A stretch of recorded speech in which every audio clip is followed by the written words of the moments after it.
출애굽기 14장 1절로부터 18절 말씀입니다. 다 찾으셨습니까? 우리 한 절씩 교독하시겠습니다. 여호와께서 모세에게 말씀하여 이르시되 이스라엘 자손에게 명령하여 돌이켜 바다와 믹돌 사이에 비하히롯 앞 곧 바알스봇 맞은편 바닷가 장막을 치게 하라. 바로가 이스라엘 자손에 대하여 말하기를 그들이 그 땅에서 멀리 떠나 광야에 갇힌 바 되었다 하리라. 내가 바로의 마음을 완악하게 한즉 바로가 그들의 뒤를 따르리니 내가 그와 그의 온 군대로 말미암아 영광을 얻어 애굽 사람들이 나를 여호와인 줄 알게 하리라 하시매 무리가 그대로 행하니라. 그 백성이 도망한 사실이 애굽 왕에게 알려지매 바로와 그의 신하들이 그 백성에 대하여 마음이 변하여 이르되 우리가 어찌 이같이 하여 이스라엘을 우리를 섬김에 놓아 보내었는가 하고 바로가 곧 그의 병거를 갖추고 그의 백성을 데리고 갈새 선발된 병거 600대와 애굽의 모든 병거를 동원하니 지휘관들이 다 거느렸더라. 여호와께서 애굽 왕 바로의 마음을 완악하게 하셨으므로 그가 이스라엘 자손의 뒤를 따르니 이스라엘 자손이 담대히 나갔습니다. 애굽 사람들과 바로의 말들, 병거들과 그 마병과 그 군대가 그들의 뒤를 따라 바알스봇 맞은편 비하히롯과 곁 해변 그들이 장막 친 데 미치니라. 바로가 가까이 올 때 이스라엘 자손이 눈을 들어 본즉 애굽 사람들이 자기를 뒤에 이른지라. 이스라엘 자손이 심히 두려워하여 여호와께 부르짖고 그들이 또 모세에게 이르되 애굽에 매장지가 없어서 당신이 우리를 이끌어내어 이 광야에서 죽게 하느냐 어찌하여 당신이 우리를 애굽에서 이끌어내어 우리에게 이같이 하느냐. 우리가 애굽에서 당신에게 이른 말이 이것이 아니냐. 이르기를 우리를 내버려 두라. 우리가 애굽 사람을 섬길 것이라 하지 아니하더냐.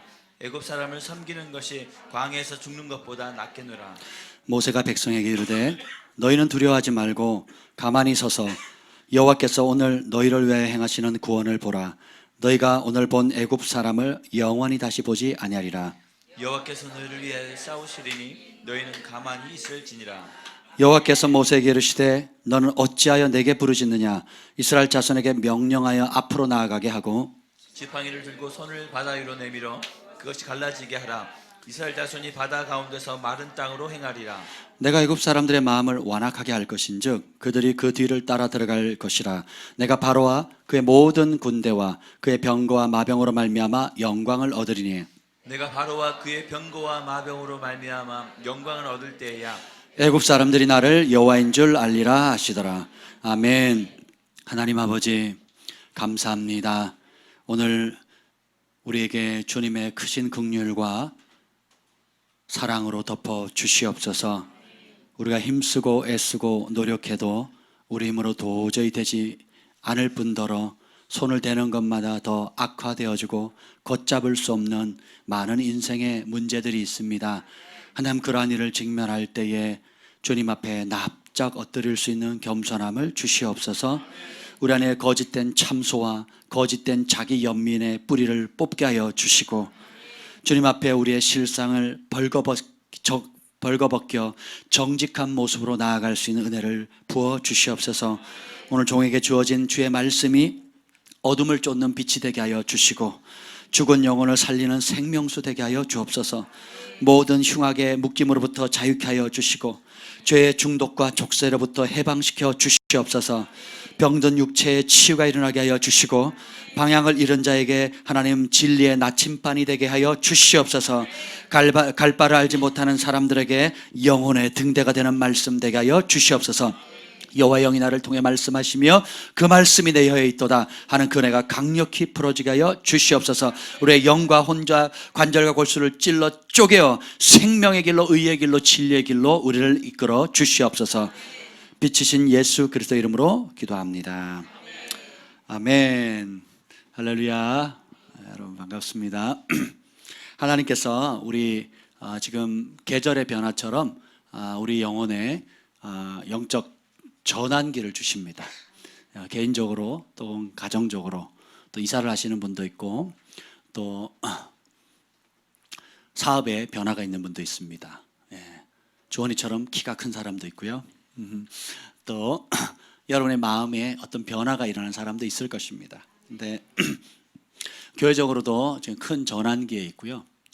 그래서 다른 것보다 우리가 하나님 말씀을, 약속의 말씀을 붙들고 부르짖는 자리, 무릎 꿇는 자리, 납작 엎드려서 하늘의 긍휼을 구하는 자리로 나가는 계절인 것 같습니다.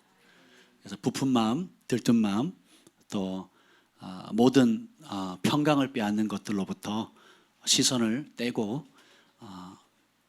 믿음의 주여 온전케 하시는 예수님께 온전히 채널을 고정하면 좋겠습니다. 오늘 말씀의 제목은 언제 내 마음의 뿌리가 드러날까라는 겁니다. 무슨 설교 제목이 그러냐고요? 분위기가 그런데 생명의 근원이 이 마음에 달려 있기 때문에 이 마음의 뿌리가 드러나는 것이 은혜의 출발입니다. 아멘. 사역은 잘할 수 있고 12사도들처럼 귀신을 내어 쫓고 병을 고치고 예언을 하고 또 믿음으로 온갖 기적을 또 돌파를 이룬다 할지라도 하나님은 그것을 다 꽃으로 보십니다. 예. 그러면 하나님께서 우리 마음의 중심을 보는 게 뭘까요? 답을 말씀드렸네요. 하나님께서 우리를 보시는 것은 여러분들 다 알다시피 우리의 마음 중심을 보십니다. 아멘. 근데 문제는 다른 사람 마음 중심이 잘 안 보여요. 예, 그리고 더 심각한 거는 나도 내 마음 중심이 뭔지 모를 때가, 혼란스러울 때가 종종 있습니다. 그게 문제예요. 그래서 남도 속이고 자기도 속여요. 그래서 내 마음의 실상을 감추는 요소들이 참 많습니다. 그게 뭐냐면 마음의 문을 닫아버림으로 인해서 다른 사람에게 침범하지 마세요. 그리고 이것이 고착화되면 내 마음이 강팍해지고 나도 모릅니다. 혹은 아주 사역이 열심히 하거나 아니면 돈 버는 일에, 공부하는 일에, 운동하는 일에, 혹은 각종 게임이나 여러 다양한 중독성이 있는 일들에 에너지를 다 쏟아냅니다. 그렇게 쏟아내면 그러면 내 마음의 실상을 감출 수가 있어요. 내 안에 아픔, 외로움, 또 채워지지 않는 어떤 갈망, 그리고 고통, 기타 여러 다양한 뭐라 그러죠? 부정적이든 긍정적이든 이런 감정들의 마음들을 포장하는데 우리가 너무 많이 훈련이 되어버린 겁니다. 그래서 하나님은 정직한 사람을 기뻐하세요. 왜냐하면 하나님이 정직하신 분이고 우리를 그렇게 정직하게 만드셨거든요. 마태복음의 그 5장의 산상수훈의 그 복 중에 여러분 하나님을 볼 수 있는 복이 있습니다. 뭘 하면 하나님을 보게 되죠? 마음이 번역본이 지금 많이 바뀌셔가지고 개역 한글 개적 개정 뭐 이렇게 한자 뭐 영어 많이 보셔가지고 그러는데 마음이 청결한 자는 복이 있나니 저희가 왜 이러세요? 자꾸 헷갈리게. 하도 마음이 가난해야 된다 그러니까 자꾸 가난한 곳으로 가는데 맞습니다. 그건 첫 번째고 마음이 청결한 자는 복이 있나니 하나님을 볼 것이라 그랬거든요. 그래서 어린아이들이 예수님을 많이 봅니다. 그리고 어린아이들과 많이 어울리는 사람은 얼굴이 동안이 유지가 돼요. 아멘. 주일학교 선생님들 다 보세요. 주일학교에서 인기 있는 선생님들 다 보세요. 얼마나 이쁜지 몰라요. 얼마나 멋진지 모릅니다. 왜냐하면 그 마음이 어린아이와 같지 않으면 결단코 천국에 가지 못하고 하나님의 말씀을 어린아이와 같이 그대로 믿고 그대로 두려워하고 그대로 행복해하고 그대로 슬피 우는 자가 천국을 경험하고 하나님을 경험하기 때문입니다. 근데 우리가 자라면서 이 마음을 감추는 훈련들을 많이 배워요. 어릴 때는 아파요, 얘가 때렸어요, 어쨌어요, 저쨌어요 하고 막 시시콜콜 다 얘기합니다. 이거 비밀이야 라고 한 것 엄마 얘가 비밀이라고 했는데 말이죠 하면서 그 비밀을 알려줘요. 그 정도로 앞과 뒤가 똑같은 겁니다.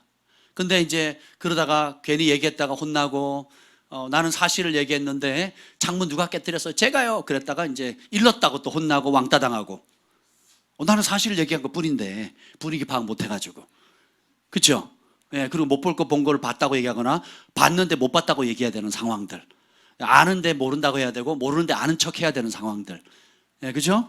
또 하여튼 이런 여러 다양한 상황들 속에서 우리가 자꾸 이제 포장을 합니다. 그래서 너무 그걸 안 빨다 보니까 기름때도 끼고 먼지도 끼고 그러다 보니까 그것이 오래되니까 고착화돼서 내 인격과 분리가 되지 않는 거예요. 내가 그런 사람으로 착각해버려요. 예. 여러분, 웃지 않는 사람들 있잖아요. 예, 얼굴이 안면이 마비된 듯한, 늘 화가 나 있는 사람, 웃지 않는 사람, 혹은 그런 사람들을 어릴 때부터 그랬을까요? 예, 그렇지 않습니다. 아이들 보세요. 까락까락 배꼽 잡고. 제가 재밌는 장난을 했는데요. 제가 소망이가 묻습니다. 사춘기가 뭐예요? 그래요. 소망이가 물었어요. 사춘기가 뭔지 아빠가 보여줄게. 그랬어요. 손가락을 봐. 아빠 손가락에 능력이 나갈 거야. 이 능력은 내가 손가락만 방향만 딱 대면 웃기 시작해. 그래서 이걸 웃으면 그 사람 사춘기야. 그리고 사랑에게 손을 딱 댔더니 막 까르르 대고 웃습니다. 그랬더니 우리 사랑이 사춘기 맞거든요. 근데 그걸 보고 온유가 막 까르르 대고 웃습니다. 그때부터는 제가 손만 올리면 막 셋이서 떼굴떼굴 웃어요. 마음이 정말 예쁩니다. 우리 아이들 마음도 참 이쁘고. 그런데 어린아이들은 다 그렇습니다. 우리 아이들이 특별해서 그런 게 아니라 다 그래요. 근데 우리가 사람들에게 여러 가지 상처나 아픔이나 배신이나 실패나 또 혹은 교만함 때문에 많이 무너짐으로 인해서 우리의 마음이 완고해져요. 그리고 감각을 잃어버립니다. 그런데 그런 우리의 마음의 실상이 이제 하나님 앞에 나왔을 때 드러나야 되는데 너무 겹겹이 싸다 보니까 그걸 안 드러내요. 그리고 또 놀라운 거는 실패한 사람은 실패했으니까 드러납니다. 근데 어려움이 뭐냐면 성공한 사람, 인정받는 사람, 그리고 사람들에게 인기를 누리는 사람, 뭐 사업에 성공을 하든 학교에서 공부를 잘하든 또 뭔가 영향력이 있든 은사와 능력이 나타나든 이렇게 성공했을 때 있잖아요. 사람들에게 인정했을 때 그러면 다 칭찬합니다. 착한 이병, 제가 착하다 소리 많이 들었거든요. 예, 한꺼풀 벗겨보세요. 디글디글한 뭐가 있습니다. 징그러워요, 제가 봐도. 근데 남들 보기에 착한 거예요. 의인은 없나니 하나도 없고 모든 사람이 죄를 범하였음에 하나님의 영광에 못 미치는 거예요. 다. 그 기준을 충족시킬 자도 없다. 예, 착한 사람 없어요. 예, 그냥 비교적으로 봤을 때 이 사람보다 좀 낫고 저 사람보다 나은 거지. 예, 선한 사람은 하나도 없습니다. 다 죄인인 거예요. 근데 그렇지만 우리가 오늘 밤에 제가 꼭 나누고 싶은 것이 뭐냐면 그럼 우리의 마음의 실상이 언제 드러나는가? 우리의 마음의 근본, 동기, 뿌리가 드러나야 시작이 되거든요. 여러분, 나 안 아파요 하는 사람 병원 갈 수 있어요, 없어요? 나 의사는 수술 받으면 수술 받아야 되고 안 받으면 죽거나 지금 수술 받으면 나을 수 있다 그러는데 나 안 아파요 하는 사람은 수술 받아요? 병원도 안 갑니다. 근데 수술비 얼마예요? 그러니까 뭐 3천만 원이래요. 내겠어요? 안 내죠. 자신의 실상을 봐야 수술도 받고 또 필요하면 돈도 쓰고 시간도 쓰고 하던 직장도 멈추고, 그렇죠? 그래서 하나님 앞에 우리가 그 말씀 앞에 던져, 말씀이 빛이라 그랬는데 그 빛이 비춰졌을 때 뻘겋게 드러나는 게 은혜입니다. 오늘 이 말씀에 보면 여러분 다 홍해바다를 건너기 직전의 사건이에요. 근데 참 재미있는 말씀이었습니다. 홍해바다를 보면 우리가 어떤 배경이죠? 앞에는 홍해바다고 뒤에는 애굽 군대고, 그러니까 갈 데가 있어요, 없어요? 애국 군대가 우리 환송하러 온 게 아니잖아요. 안녕, 잘 가. 그간 고생했어, 고마워. 그러고 보낸 게 아니에요. 뭐 하려고 오는 거예요? 죽이거나 다시금 종살이로 끌어가려고 오는 거거든요. 근데 이 상황을 보면 왜 우리를 이런 상황에 하나님 몰아붙였습니까? 왜 앞뒤가 꽉꽉꽉꽉꽉꽉 막히다 못해 죽을 지경에 이 상황을 만들어 버렸습니까?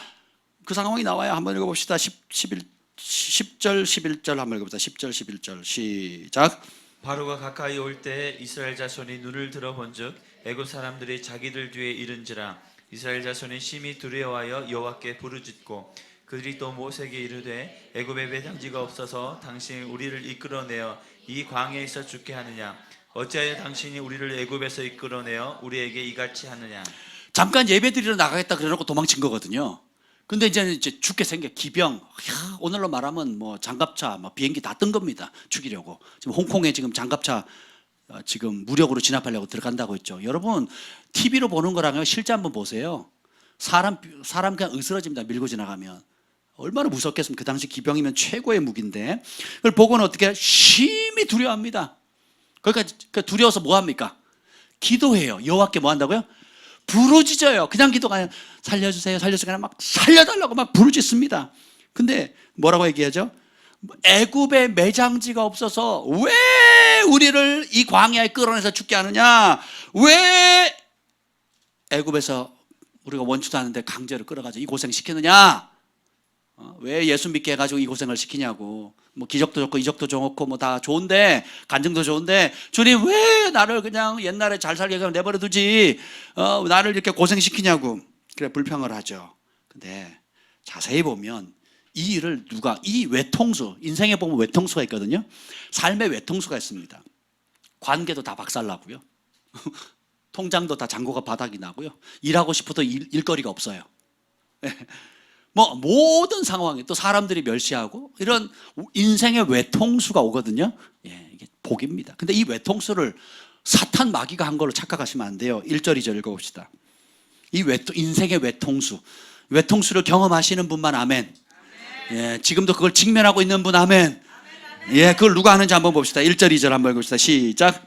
여호와께서 모세에게 말씀하여 이르시되 이스라엘 자손에게 명령하여 돌이켜 바다와 믹돌 사이에 비하이롯 앞 곧 바알수본 맞은편 바닷가에 장막을 치게 하라. 자, 홍해 바닷가 앞에 장막을 치기라고 명령하신 분이 누구예요?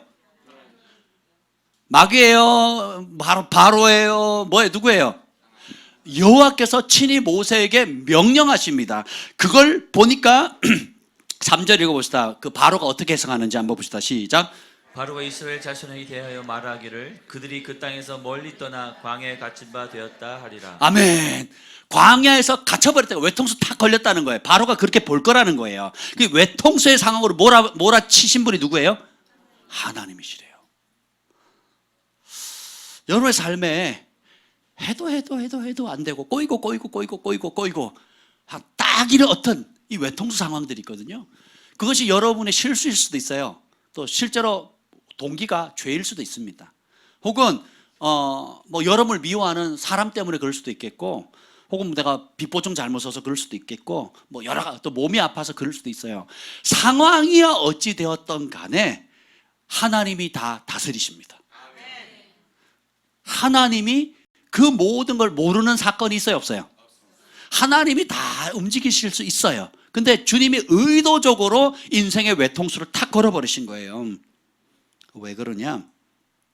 우리의 마음에 뿌리를 드러내기 위함입니다. 우리 마음의 뿌리가 일단 드러나야 하나님이 어떤 분인지를 알게 돼요. 내 마음의 실상을 봐야 내가 지금 하고 있는 모든 일들, 성공, 누리는 모든 것이 하나님이 주신 건지 아니면 나 잘난 맛에 내가 한 줄을, 도대체 무슨 능력으로, 무슨 근거로, 어떤 능력의 근원으로 내가 이런 성공 혹은 이런 혜택을 누리고 있는지가 드러나게 되는 거예요. 자, 봅시다. 이 극심한 상황 가운데 하나님께서 바로의 마음을 완악하게 하시고 백성들이 보니까 어떻게 됩니까? 10절 다시 한번 읽을게요. 10절 시작. 바로가 가까이 올 때 이스라엘 자손이 눈을 들어본즉 애굽 사람들이 자기들 뒤에 이른지라. 이스라엘 자손이 심히 두려워하여 여호와께 부르짖고. 아멘. 자, 봅시다. 두려움을 느끼는 것은 괜찮아요. 그죠? 벼랑 끝에 서는데 안 두려워. 그 제정신이 아닌 거죠. 그렇잖아요. 내가 불치병에 걸렸어요. 두려움을 안 느끼는 거는 정상이 아니에요. 제가 그 교회 앞에 있을 때 제 친구가 이제 소년원에 갔다가 머리 빡빡 깎고 제 목에 사시미 칼을 댔어요. 30cm 양날 칼. 진짜 겁나더라고요. 저 검도 있잖아요. 강원도 대표였고 제가 근데 사시미 칼을 딱 대는데 이 두려움이 딱 몰려오는 거예요. 그 두려움을 느끼는 거는 정상이에요. 아멘. 근데 이제 그 두려움이 느낄 때 내가 어떤 것을 선택하느냐, 무엇을 의지할 것인가는 천차만별입니다. 하나님이 통치하신다, 하나님이 보신다, 하나님이 아신다, 하나님이 함께 하신다 라고 믿으면 그 두려움의 상황 가운데 평강이 옵니다. 근데 이 상황 가운데 이 상황만 보이면 나 이제 죽었다. 누구도 날 못 도와줘. 나는 어떻게 할 수가 없어. 라고 해석을 하게 되면 어떻게 해요? 두려움에 얼어버립니다. 아무것도 못해요. 공부 잘하는 사람도 이제 서울대 들어갈 사람이 두려움에 빠지면 그날 시험 망칩니다. 그렇죠? 여러분 공무원 시험 열심히 1년 동안 공부해가지고 고급 공무 7급 공무원 시험 공부했는데 당일날 누구 말 한마디에 마음 상해버리면, 그렇죠? 그러면 그 제 기능을 발휘 못하죠. 그러니까 두려움은 우리의 모든 그 능력을 마비시키는 힘이 있어요. 그래서 두려움을 느끼는 건 괜찮은데 두려움에 사로잡히면 안 돼요. 반대로, 그러니까 이 사람들이, 자 보세요, 여러분, 우리 믿는 사람은 그냥 두려운 게 아니야. 심히 두려웠어요. 왜냐하면 목숨이 지금 왔다 갔다 하는 상황이죠. 이런 상황 속에서 어떻게 선택합니까? 이스라엘 백성이 참 잘해요. 어떻게 합니까? 두려울 때 뭐 합니까? 여호와께 뭐 했다고요? 부르짖었대요. 여러분 두려우시면 하나님께 부르짖으세요. 아멘. 야, 그러니까 두려울 때 제가 뒤로 자빠지지 말라 그랬죠. 어디로 자빠지라고요? 앞으로 자빠져. 예수님의 발자국에 탁 자빠지는 겁니다. 그러면 은혜가 임하는 거예요.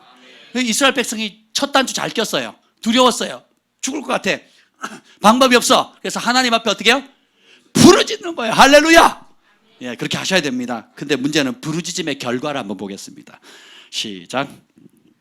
11절 시작. 그들이 또 모세에게 이르되 애굽에 매장지가 없어서 당신이 우리를 이끌어내어 이 광야에서 죽게 하느냐? 어찌하여 당신이 우리를 애굽에서 이끌어내어 우리에게 이같이 하느냐? 자, 불교인도 기도하고 이슬람도 기도하고 또 무속인도 기도하고 심지어 나는 종교가 없습니다 하는 사람도 기도합니다. 우리 크리스찬도 기도해요. 또 하나님의 영광을 보고 기적을 체험한 사람, 진짜 거듭난 사람도 기도합니다. 근데 문제는 뭐냐면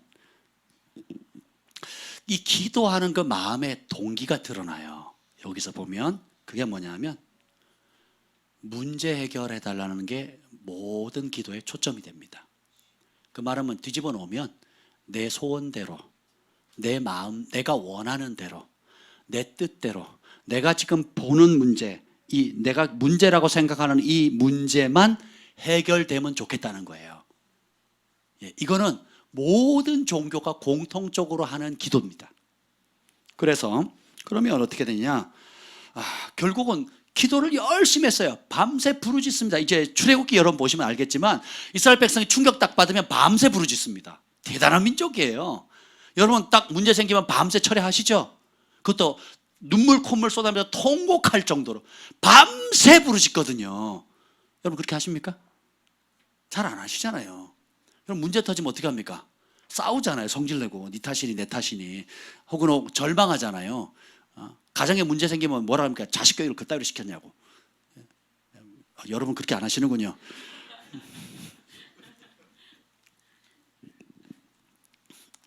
근데 이스라엘 민족은 참 특이한 민족이에요. 문제 생기면 부르짖는데 밤새 부르짖어요. 그러니까 어느 정도 웃냐면, 하나님 앞에 부르짖으면 우냐면 더 이상 울 힘이 없을 정도로 울면서 기도해요. 오늘날 제가 와서 어떤 부흥사님이 왔는데 기도를 시켰어요. 그랬더니 은혜를 받고는 밤새 기도하는데 더 이상 울 수 없을 정도로 밤을 새면서 기도했다. 그러면 대박 난 부흥 강사 되는 겁니다. 가는 곳마다 말씀 전하면 밤새 통곡하고 울면서 더 이상 울 힘이 없을 정도로 울었다. 그러면 우리나라 부흥 터진 거죠. 그래서 제가 하는 말이 있어요. 따라합시다. 눈물에 속지 맙시다. 눈물은 담비와 같다 그랬잖아요. 자갈발을 그냥 캘려면 힘든데 비 온 다음에 캘려면 좋잖아요. 제가 잡초 캘 때 열심히 뽑으니까 막 목사님이 웃으시더라고요. 어느 목사님이 왜 웃으세요? 그러니까 제가 막 땀을 뻘뻘 흘리면서 떼약볕에 모자 쓰고 막 완전 무장을 뽑으니까 씩 웃으시면서 목사님 비 온 다음에 뽑으세요 그러더라고요. 허리 쪼그리고 앉아가지고 그 얼마 되지도 않는데 막 뽑으니까 허리가 너무 아파가지고 막 몸을 이렇게 비틀고 저리 비틀면서 막 뽑았거든요. 지금 포기했어요. 잡초가 다 덮어버렸습니다. 쫙. 지금 파하고 파프리카 몇 개 좀 남았고요. 파가 지금 잘 자라고 있습니다. 근데 수박도 조그만하게 열려가지고 비 온 다음에 하라고. 그래서 비 온 다음에 뽑으니까 진짜 잘 뽑히더라고요. 쑥쑥 뽑혀요. 근데 눈물은 그와 같은 역할이 있는데 거기서 멈추면, 그 비 왔어요. 땅이 부들부들해졌어요. 근데 돌을 안 캐면 그 땅은 또 어떻게 돼요? 굳어지는 거예요. 또 돌 캐는 게 쉬워요, 어려워요? 어려워지거든요. 그러니까 부드러워졌을 때 어떻게 해요? 내 안에 있는 못된 것들, 주님께로 나오지 않은 것들 깨달은 그대로 족족 뽑아내야 돼요. 회개하고 통곡하고 인정하고 고백하고, 그죠? 그걸 버려야 됩니다. 근데 그 작업을 안 한 거예요. 이 사람들은 부르짖었어요. 성경에 자주 나옵니다. 출애굽기를 보세요. 계속 부르짖어. 문제 빠바방 터지면 뭐예요? 부르짖어 기도합니다. 누구에게? 여호와께. 만몬에게 부르짖는 게 아닙니다. 아세라신 바알신에게 부르짖는 게 아니고 만군의 살아계신 여호와께 부르짖어요. 근데 그 기도 때문에 이스라엘 백성들이 죽습니다. 왜 그럴까요? 밤새 기도했는데 그 기도 때문에 죽어요. 그 기도의 동기가 뭐라고요? 내 소원, 내 뜻. 왜 내가 원하는 대로 안 되냐고요. 하나님, 나 애굽에 있을 때가 가만히 내버려도 내가 나온다 그랬어요? 이상한 모세 보내가지고 나 이걸 끄집어냈는데 왔더니 기적은 좋았어. 근데 막상 와보니까 광야고 내가 원하는 길이 아니에요. 내가 원하는 방식도 아니에요. 내가 원하는 때에 가나안 땅에 가는 것도 아니에요. 내가 나 하는 건 다 무너뜨리는 거예요. 성질 나가지고 하나님께 부르짖다가 더 이상 하나님 보여줄 응답도 없으니까 누구한테 화살을 쏩니까? 지도자에게 쏘는 거예요. 팍 쏘는 겁니다. 근데 결론이 뭡니까? 그래서 밤새 기도하고 난 대단한 믿음을 가졌는데 내린 결론은 뭐예요? 옛 죄로 돌아가자예요. 애굽으로 돌아가자입니다. 옛 사람으로 돌아가자.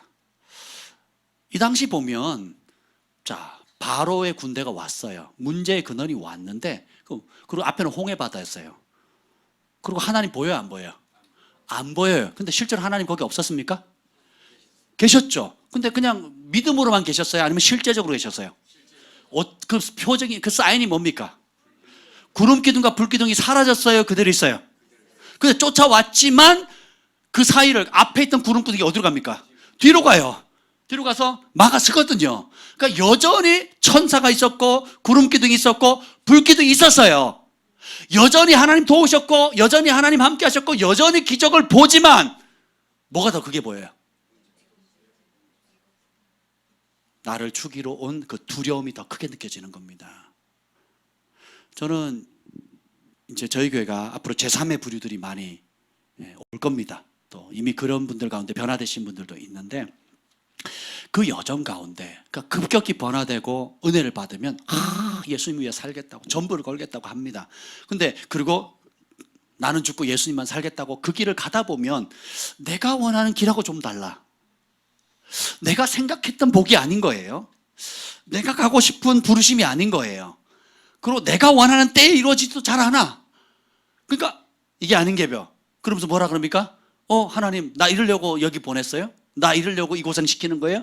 내가 이만큼 헌신했으면 됐지, 이만큼 심었으면 됐지, 이만큼 노력했으면 됐지, 이만큼 내가 먼 거리에서 열심히 노력했으면 됐지, 왜 나한테 이러시는 거예요? 기도는 하는데 어떻게 해요? 그 기도의 결론이 뭐예요? 뜻이 하늘에서 이루어진 그대로 이 땅에 이루어지십시오가 아니고 주님 내가 밤새 부르짖었으니까 무슨 뜻이 이루어졌나라고요? 내 뜻이 이루어져. 내 방식대로 내가 생각하는 축복, 내가 생각하는 그 길이 열렸으면 좋겠고 그 문이 열렸으면 좋겠고 그때에 내가 원하는 타이밍에 꼭 이루어졌으면 좋겠어요. 그러니까 망하는 겁니다. 예, 망하는 길이에요. 그리고 좀 더 심하게 갑니다. 12절 한번 읽어보세요. 12절 한번 봅시다. 시작.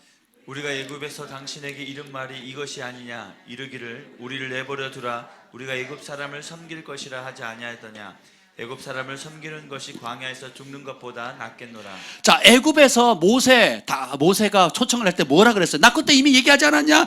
좀 냅둬. 우리 좀 내버려둬. 좀 냅두라고. 왜 성가시게 하냐고. 그때 얘기하지 않았냐고. 이렇게 얘기를 합니다. 애굽에서 피게이파 온도구 음의 암장 10가지 재앙이 떨어질 때는 할렐루야, 고센에는 햇볕이 나고 풍요롭고 안전할 때는 할렐루야 그랬어요. 또 나간다 그랬더니 막 금은 부활을 막 줘요. 여러분 글로벌 파이어 교회 다닌다는 옆집 사람들이 막 다이아몬드 주고 루비 주고 막 이래봐요. 얼마나 좋겠어요. 요즘 금값 한참 뛰고 있잖아요. 뭐 여러분들은 뭐 경건해서 돈에 관심이 없잖아요. 근데 저는 관심이 많거든요. 그럴 땐 좋다고 입이 막 여기 걸립니다. 하나님 차 주셨다, 집 주셨다, 하나님 또 승진시켜 주셨다, 또 은사 주셨다, 능력 주셨다, 우리 남편 번화시켜 줬다, 우리 자식이 달라졌어요, 우리 마누라가 달라졌어요. 막 좋아하다가 뭐예요? 어려움이 이제 성숙에, 그러니까 어린아이 때는 아이들 보세요. 우리 소망의 온유에 보면 다 해피해요. 뭐냐면 다 해주거든. 다 해줍니다. 이거 먹고 싶다 그러면 다 사주거든요. 저거 갖고 싶다 그러면 어지간하면 다 사줍니다. 그렇죠? 그리고 하여튼 다 맞춰줘요. 다 맞춰줍니다. 언제까지요? 어릴 때. 근데 이제 5학년 넘어가면서 가면 이제 설거지 시키거든요. 그 다음에 이제 음식 쓰레기 버려요. 그리고 이제 중학교 같아 가면 이제 또 조금 먼 심부름을 시키고, 이제 대학생이 되면 막 집 날르게 하고요. 막 이제 이런저런 일들을 시킵니다. 그래서 아들을 낳으셔야 돼요. 부려먹기 딱 좋아요. 힘쓰는 일에 얼마나 도움이 되는지 몰라요. 우리 엄마가 예전 같지 않네. 우리 아빠가 예전 같지 않네. 전에는 아무것도 안 시키더니 이제는 막 계속 부려먹기만 하는 거예요. 저는 머슴이 아닙니다. 이 집의 머슴이 아닙니다. 이런 분위기예요. 여러분, 그러면서 하는 얘기가, 우리 냅둬. 그리고 하는 말이 애굽 사람을 섬기는 게 더 낫다, 이렇게 얘기를 합니다.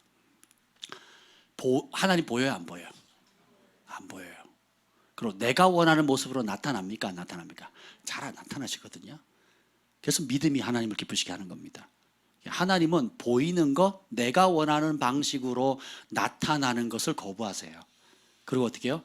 그분이 약속하신 진리의 말씀을 신뢰하기를 원하세요. 그리고 그 말씀을 믿고 환경, 사람, 인생의 풍파가 아무리 쳐도 그 자리에 한결같이 잘 박힌 못처럼 버티는 사람을 기뻐하십니다. 그래서 근데 이 사람들은 문제가 땅 터지게 마음의 실상이 드러납니다. 마음의 실상이 드러나면서 뭐라 그래요? 차라리 종살이랄지라도 나 사람 섬기는 게 나아요. 그러니까 옛날 방식이 나아요. 옛사람, 옛죄. 그때는 그래도 마음껏 즐기기라도 하지, 마음껏 먹기라도 하지. 고생은 스러웠지만 내 하고 싶은 대로 다 했거든. 그렇잖아요? 뭐 괴롭긴 했고, 나 때문에 가족이 고생하고 자식이 고생하긴 했지만 나는 그 시간만큼은 즐거웠거든. 그러니까 글로 돌아가자 이러는 거예요. 이게 사단의 속임입니다. 이스라엘 백성들이 이게 다 드러나요. 그래서 기도한 결과가 뭐냐? 하나님을 향한 불신이에요. 하나님을 향한 원망입니다. 그리고 그것이 하나님이 안 보이니까 이제는 어떻게 해요? 보이는 지도자, 영적 지도자를 향해서 화살을 쏩니다. 그래서 결국은 뭐예요? 하나님을 대적하는 걸 갑니다. 근데 이게 한 번의 사건으로 끝나면 괜찮은데, 뭐 잘 몰랐으니까 그럴 수 있잖아요. 근데 이게 어떻게 해요? 그 버릇을 고쳐요, 못 고쳐요? 계속 반복됩니다. 계속. 지금 이 외통수를 누가 거셨다고요? 하나님이 거셨어요. 그 이유가 뭔지 아세요? 4절 읽어봅시다. 하나님이 외통수를 거신 이유가 있어요. 4절 읽어볼게요. 시작. 내가 바로의 마음을 완악하게 한즉 바로가 그들의 뒤를 따르리니 내가 그와 그의 온 군대로 말미암아 영광을 얻어 애굽 사람들이 나를 여호와인 줄 알게 하리라 하시매 무리가 그대로 행하니라. 아멘. 오히려 너네가 두려워할 그 사건, 앞뒤가 꽉꽉 막히는 그 사건을 통해서 내가 나의 영광을 나타낼 것이고, 너네를 두렵게 만들었던 너희의 원수들이 살아계신 하나님을 경험하게 할 거다. 요한계시록의 이야기가 딱 이야기입니다. 두려워하는 사건, 막 요한계시록 처음에 막 잠 못 자고 그냥 벌벌 떨리거든요. 근데 자세히 읽어보면 누가 통치하세요? 사탄이에요, 하나님이에요? 하나님이 다 이렇게 작정했다. 그리고 이렇게 할 거다. 그래서 누가 영광 받아요? 누가 승리해요? 하나님이 승리하는 거예요. 할렐루야. 똑같습니다. 구약이나 신약이나 이런 어려움, 저런 어려움, 이런 핍박, 나 때문에 이런 고난을 받을 것이고, 나 때문에 이런 핍박, 진리를 따를 때에 배신할 사람, 정로를 갈 사람, 넓은 길로 휩쓸려 갈 사람, 좁은 길을 갈 사람이 속가질 것이다. 드러날 것이다. 그래서 어떻게 해요? 내가 말한 그대로 성취될 것이다. 그리고 그 일을 통해서, 그 일을 하신 분이 누구라고요? 하나님임을 누가 알아요? 세상이 아는 거예요. 교회는 당연히 알고, 누구에게 나타난다고요? 세상이 아는 거예요. 어떤 세상? 원수예요. 여러분의 원수. 여러분을 두렵게 하고 여러분을 고통을 줬고 여러분을 배신했고 여러분을 아픔을 줬던 그들이 네가 믿는 하나님 진짜구나. 그 하나님 살아계시구나. 반복 나와요. 18절 읽어봅시다. 17절 읽어봅시다. 17절, 18절 시작. 내가 애굽 사람들의 마음을 완악하게 할 것인즉 그들이 그 뒤를 따라 들어갈 것이라. 내가 바로와 그의 모든 군대와 그의 병거와 마병으로 말미암아 영광을 얻으리니 내가 바로와 그의 병거와 마병으로 말미암아 영광을 얻을 때야 애굽 사람들이 나를 여호와인 줄 알리라 하시더라. 아멘. 너네가 그렇게 무서워하는 원수의 병거, 마병, 칼 이런 것들을 두려워하지 마라. 그게 결국은 뭐예요? 나의 영광을 나타내는 불쏘시개가 될 것이다. 그리고 너를 죽이려 했던 원수가 나는 죽은 하나님이 아니라 살아있는 하나님, 두려운 하나님이라는 걸 알게 될 것이다라는 거예요. 이게 우리 모두의 사명입니다.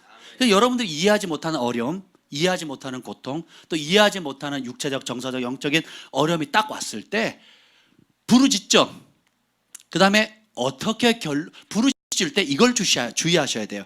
우리의 욕구와 본능에 따라 반응할 거냐, 밤새 부르짖은 결과가 뭐예요?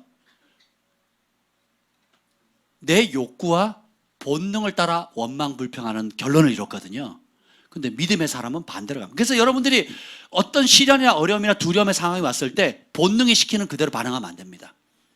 본능이 시키는 그대로 말 내뱉고 본능이 떠오르는 생각에 그대로 동의하거나 혹은 본능이 이끄는 대로 손과 발이 움직이고 본능이 웃기는 대로 돈을 쓰거나 시간을 소모하게 되면 망하는 거예요.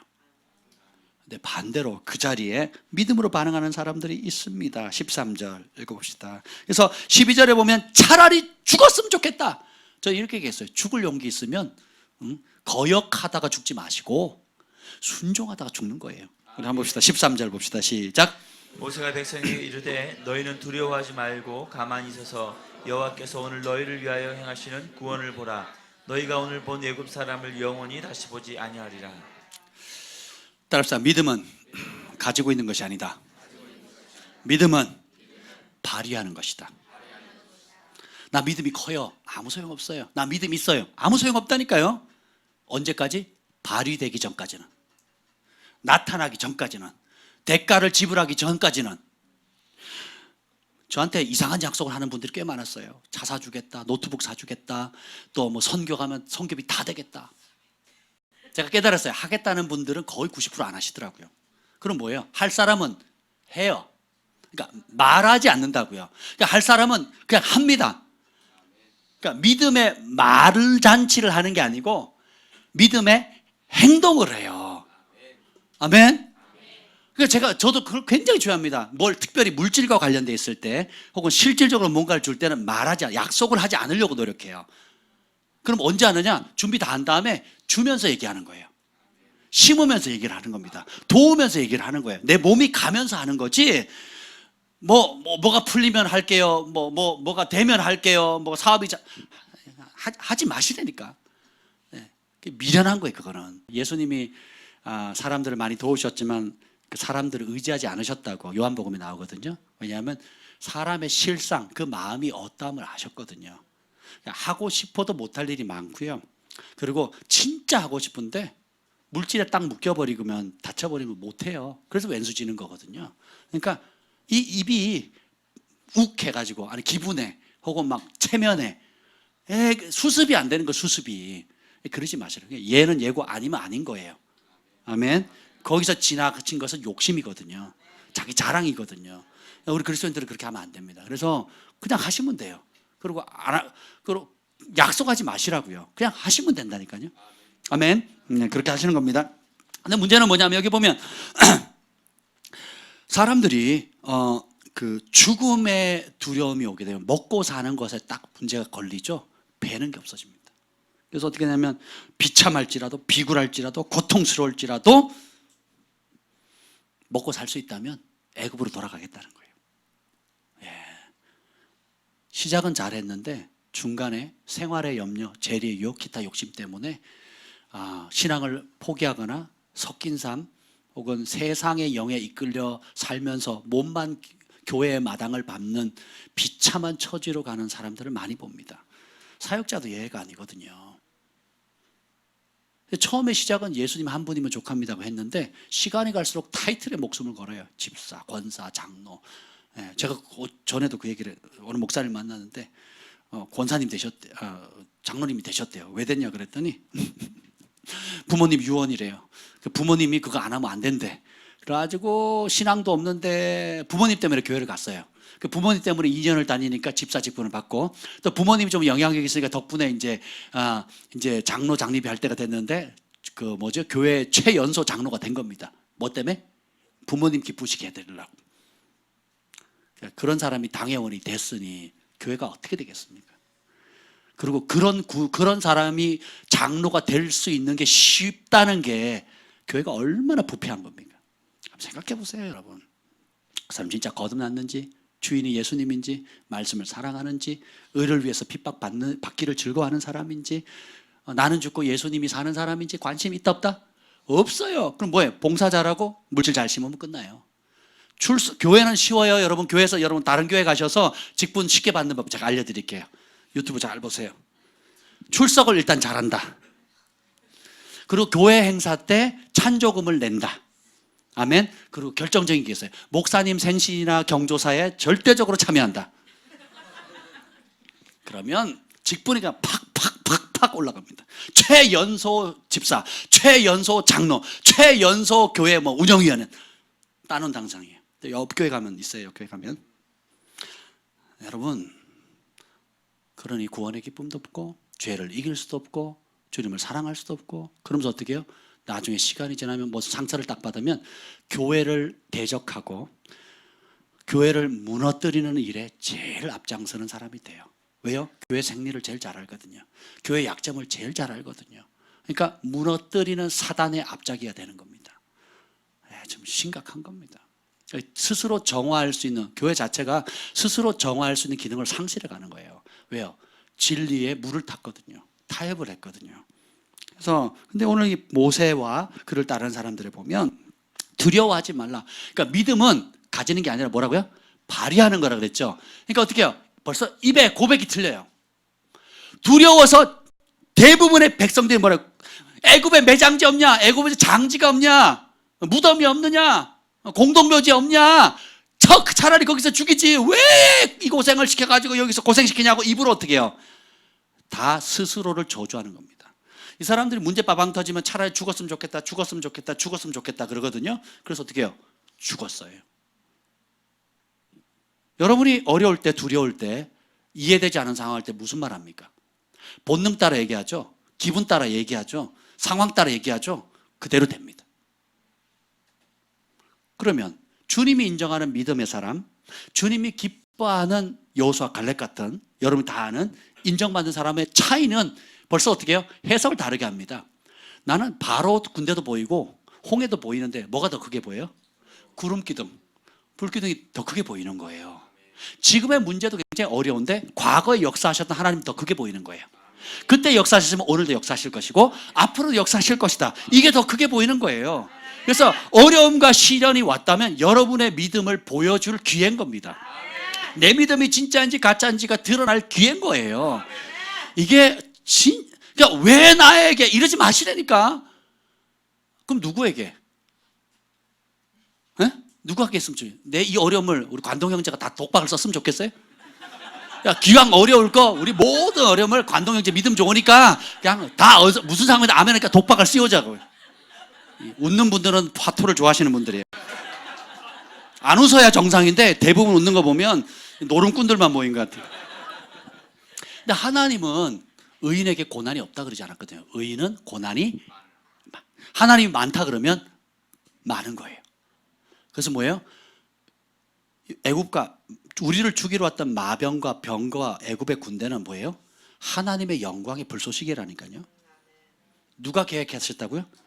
누가 외통수 거셨다고요? 왜요? 니네가 어떻게 반응하나 한번 보자 이거예요. 네 마음의 실상이 뭔지 한번 보자는 거예요. 따라합시다. 들켜야 된다. 내 마음의 실상이 들키는 게 은혜입니다. 깨지는 게 은혜예요. 내가 이 수준밖에 안 됐어? 나는 이 정도는 아니라고 생각했는데 재정에 대해서, 건강에 대해서, 관계에 대해서 나는 이 정도는 아니라고 생각했는데 현실에 빵 부딪히니까 어떻게 돼요? 쪽팔리거든요. 예, 근데 그 쪽팔림을 들키는 게 은혜예요. 그 수치를 느끼는 게 은혜입니다. 부인하면요 외식하는 길로 가게 되는 거고요. 인정하죠. 그럼 새 출발할 수가 있는 거예요. 정결케 되는 겁니다. 불같은 시련 많으나 겁내지 맙시다. 구주의 권능 크시니 이기고 남겠네. 불같은 시련 많지만 겁내지 맙시다. 왜요? 그 시련에 내 힘으로 안 된다는 거 아니까 주님을 의지하죠. 그러면 주님이 들으시잖아요. 권능을 나타내시잖아요. 그러면 이 나를 죽일 것 같은 이 시련이 뭐예요? 하나님의 영광을 나타내게 되고, 그럼 내 믿음이 또 한층 자라게 되고, 그걸 다 아는 가족, 형제, 친척들, 주변 사람들이 죽었다, 안 됐다, 망했다. 그래도 오히려 어떻게 해요? 이야, 정말 하나님 살아계시네. 다 그런 간증을 가지고 이 교회 오셨잖아요. 그렇지 않습니까? 다 포기하고 망한다, 안 된다, 죽었다, 이제는 더 이상 살 맛 없다, 더 이상 나는 못 살겠다, 더 이상 살 맛 안 난다, 죽었으면 좋겠다, 죽자 하는 분들이 저희 교회에 다 오셨어요.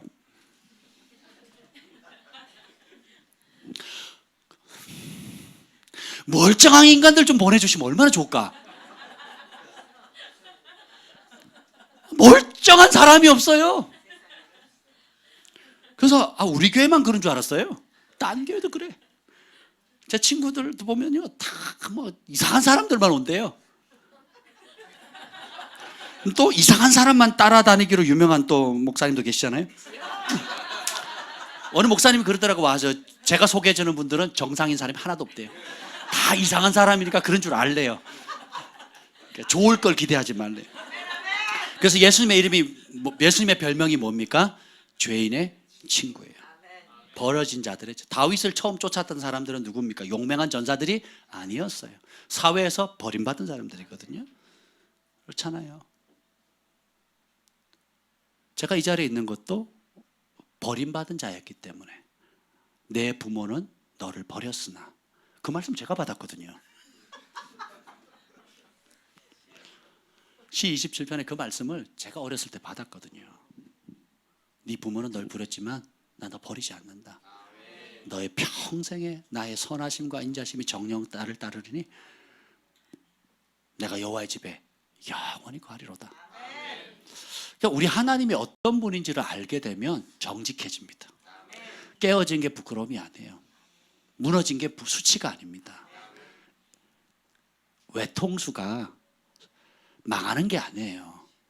그 외통수의 상황이 사람이 배신하고 재정이 나를 등지고 또 모든 기반이 무너지는 것 같아서, 심지어 내 육체가 병들어 무너지는 상황이라 할지라도 그 외통수가 하나님이 모르시는 상황은 없습니다.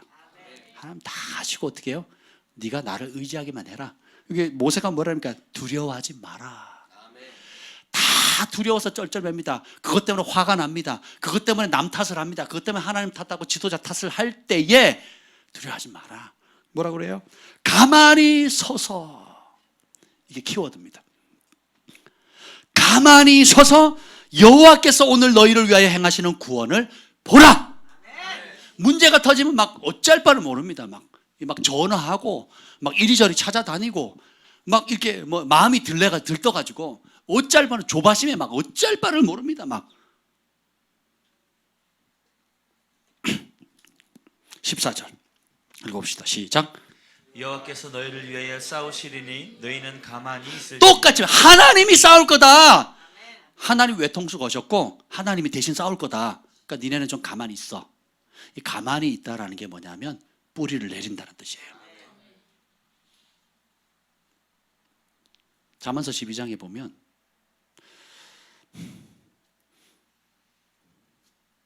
한번 보죠. 12장 1, 2절 보겠습니다. 잠언 12장 1, 2절 한번 보시죠. 일단 1절 봅시다. 1절 잠언서 12장 1절입니다. 시작. 훈계를 좋아하는 자는 지식을 좋아하거니와 징계를 싫어하는 자는 짐승과 같으니라. 징계라는 게 뭐냐면 우리가 정로를 벗어나거나 진리의 길을 벗어나거나 생명의 길에서 벗어나면 주의 지팡이와 막대기가 나를 때리십니다. 바른 길 가라고. 그러면 죽는다. 그렇게 하면 다친다. 그럴 때 그걸 싫어하면 뭐와 같다고요? 왜 짐승일까요? 짐승은 뭘 따라 살아요? 본능을 따라 살거든요. 그리고 짐승은 뭐에 따라 움직이냐면 먹을 것을 따라 움직입니다. 제가 어항을 키우면서 생선이 아니라 뭐죠? 구피를 키웁니다. 구피. 우리 사랑이가 아침 저녁으로 열심히 이제 뭐라 그러죠? 예, 먹이를 줍니다. 참 신기한 게 뭐냐면 저녁에 제가 딱 가잖아요. 그럼 쓰면 얘네들이 물 속에 있습니다. 근데 제가 딱 가죠. 물 밖으로 딱 나옵니다. 요만해요. 손톱만 하거든요. 조그마한 애들인데 그러니까 손톱 그러니까 한 마디보다 작아요. 아주 작은 물고기들인데 딱 가죠. 쪼르륵 물가로 나옵니다. 그래가지고 한 곳에 딱 모여요. 왜냐하면 그때 제가 이제 특식을 주거든요. 그 새우가루를 뿌려주거든요. 저기 한국에서 산 새우가루 남은 게 있어가지고 라면 끓여 먹을 때 제가 좀 넣고 그리고 저녁에 이 아이들 공장에서만 싸구려 그거 몸에 안 좋으니까 그래도 건강하라고 제가 그걸 뿌려주는데 가루거든요. 거의 파우더처럼 가루인데 되게 좋아합니다. 그럼 그걸 한번 딱 주면 이렇게 좋아요. 딱 가면 딱 모입니다. 그래서 아침 저녁으로 제가 크잖아요. 얘들이 알아요. 딱 가면 쪼르륵 모입니다. 그러면 이쁘잖아요. 그럼 제가 딱 이렇게 줍니다. 물고기도 짐승도 뭘 따라 움직여요? 먹이 따라 움직이거든요. 다시 말하면 살기 위한 본능 따라 살거든요. 우리 그리스도인들은 그걸 죽이는 거예요. 본능이 뜨거워 힘들어 곧 죽겠어요. 예, 두려워요. 느낌 자체는 정상입니다. 근데 그 느낌을 본능 그대로 반응하면 죄가 돼요. 그건 믿음의 사람이 아닙니다. 불신의 사람이 되는 거예요. 그래서 그 입술을 일단 내 느낌을 제일 먼저 드러나는 게 뭐예요? 말이거든요. 표정에서 드러나고요.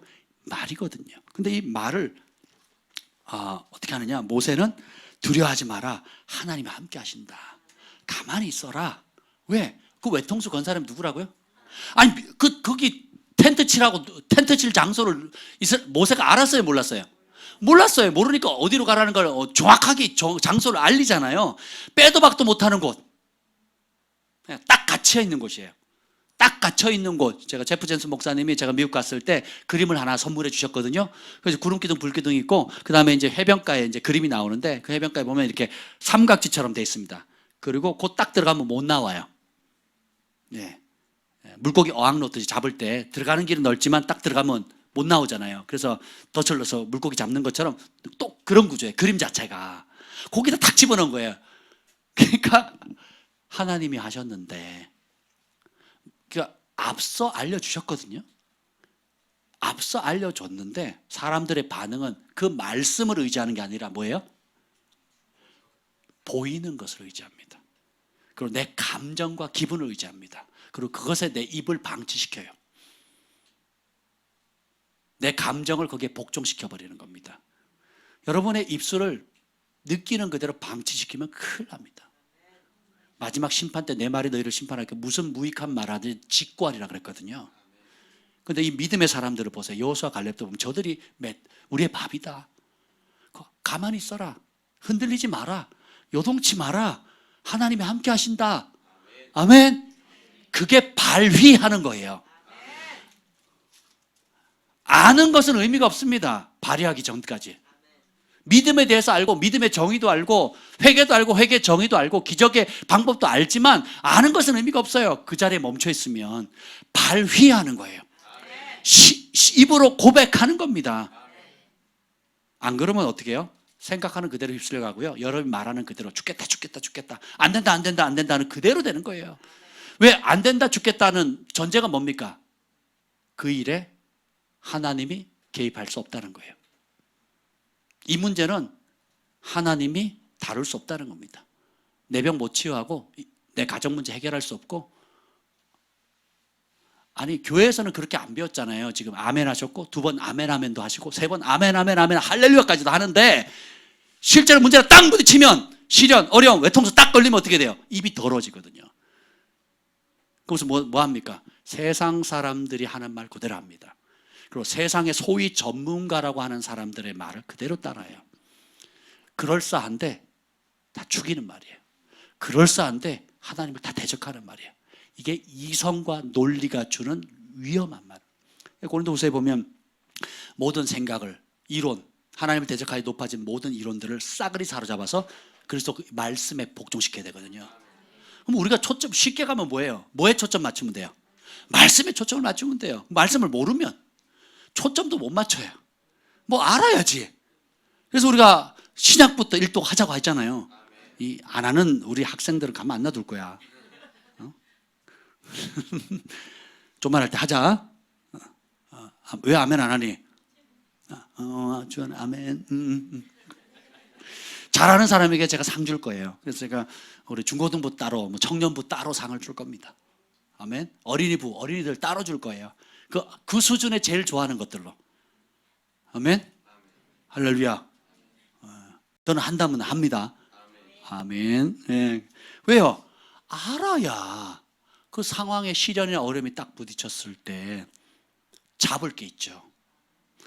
마음의 뿌리 오늘 다룰 건데, 자, 어려울 때, 두려울 때, 몸이 약할 때, 만사가 다 꼬인 것 같을 때 내 마음에 뿌리가 드러납니다. 그리고 내 믿음의 실력이 그때 드러나요.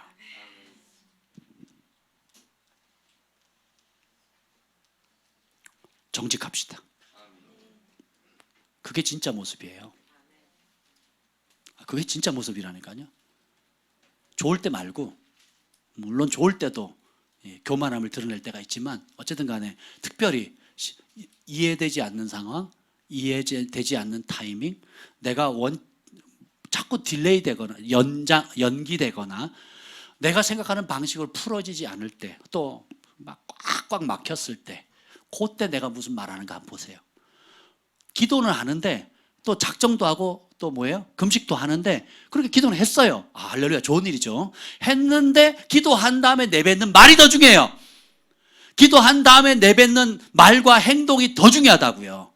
기도를 했는데 불평하는 권사님들, 기도를 했는데 원망하는 직분자들, 금식을 했는데 옛 것이 좋았다, 옛 방식대로 똑같이 원망하고 똑같이 부모 탓, 형제 탓, 자기 탓 하면 그럼 소용이 없는 겁니다.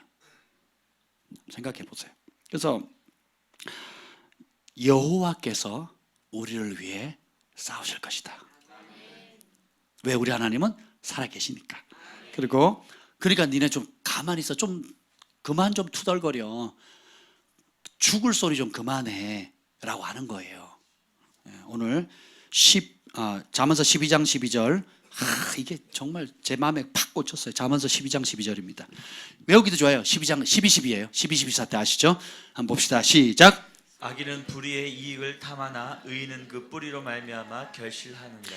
악인은 불의의 이익을 탐하지만 의인은 그 뿌리로 말미암아 결실한대요. 그러니까 의인의 특징은 뭐냐면 뿌리예요. 뿌리. 그러니까 마음의 뿌리가 말씀에 깊이 내려서 요동함이 없습니다. 우리의 인생은 말씀 앞에 얼마나 뿌리를 내리느냐에 따라서 결정이 됩니다. 근데 말씀의 뿌리가 약할수록 요동하는데 뭘 따라가냐면 불의한 이익을 쫓아가는 거예요. 그 불의하다는 게 여러분 단순히 생각하는 죄가 아니고 하나님의 말씀에 벗어난 겁니다. 그 이스라엘 백성들이 광야 40년 동안 열심히 기도하거든요. 열심히 기도합니다. 그리고 구름기둥 불기둥 쫓아가요. 뭐가 안 바뀌어요? 마음이 안 바뀌거든요. 그 마음이 뭐예요? 불의한 이익을 쫓아가거든요. 자기 욕심과 본능을 쫓아가거든요. 그걸 버려요, 안 버려요? 교회에 앉아있고 이 멋진 설교를 듣고 있는데 마음이 어디가 있어요? 불의한 이익과 자기 소유과 욕심에 가 있거든요. 세상의 방식, 세상 친구들, 학교 친구들, 캠퍼스 친구들, 또 학교에서 하는 문화 인정받고자 하는 똑같이 그렇게 가니까 그런 사람은 어떻게 돼요? 그 불이익을 탐하게 되면 그것과 함께 망하는 겁니다. 근데 의인은 그 뿌리로 말미암아 결실하는데 말씀의 뿌리를 내리니까 무슨 열매를 맺어요? 말씀의 열매를 맺는 거예요. 아멘. 하나님의 말씀은 씨앗의 형태라 그랬죠. 그래서 가지고 있으면 아무 의미가 없어요. 뿌려야 돼요. 땅에 떨어져서 그러니까 썩어서 발화가 돼야 되거든요. 우리는 멋진 나무가 돼서 주렁주렁 열매를 맺는 거에 관심이 있는데, 그래서 하늘을 바라봐요. 그 높은 자리를 바라본다. 이미 그렇게 된 사람을 바라보는데 주님 뭐래? 그렇게 되고 싶냐? 어떻게 하라고요? 죽어라 그러는 거예요. 내려놔라. 이삭을 바쳐라. 네 못된 욕심 버려라. 회개해라. 그리고 어떻게 해요? 흙 속에 딱 감추어지는 순간, 흙 바깥에 나와 있으면 발화가 됩니까? 안 됩니까? 안 되죠. 그러니까 흙 속에 죽어야 돼요. 그게 세례거든요. 할례거든요. 세상의 기준에서 사라지는 거예요. 세상의 기준에서 안 보여야 돼요. 세상과 기준과는 달라야 돼요. 말씀 안에 쑥 들어갑니다. 그러니까 흙 속에 완전히 죽는 거예요. 내 자아가 죽어야 돼요. 예수님과 함께 죽어야 돼요. 예수님의 사역의 극치가 뭡니까? 오늘 죽는 거거든요. 스데반도 죽음으로 말했거든요. 바울도 죽음으로 말했거든요. 마지막 때에 주님 오시기 전에 그리스도인의 특징은 사랑으로 죽음을 이기는 세대거든요. 죽어야 되는 겁니다. 죽으면 전혀 다른 형태로 펴요. 들어갈 때는 딱딱한 씨앗이었는데 감춰져서 죽으면, 순종해서 죽으면 어떻게 해요? 전혀 다른 모습으로 움이 트고, 전혀 다른 모습으로 들어갈 때는 전혀 다른 모습으로 줄기가 나고 잎사귀가 나서 열매를 맺게 되는 거예요. 전혀 다른 형태의 먹음직고 하고 탐스러운, 이게 하나님께서 우리를 빚어가시고 만들어 가시는 영적인 원리입니다. 내 믿음이 가짜라는 게 드러나야 돼요.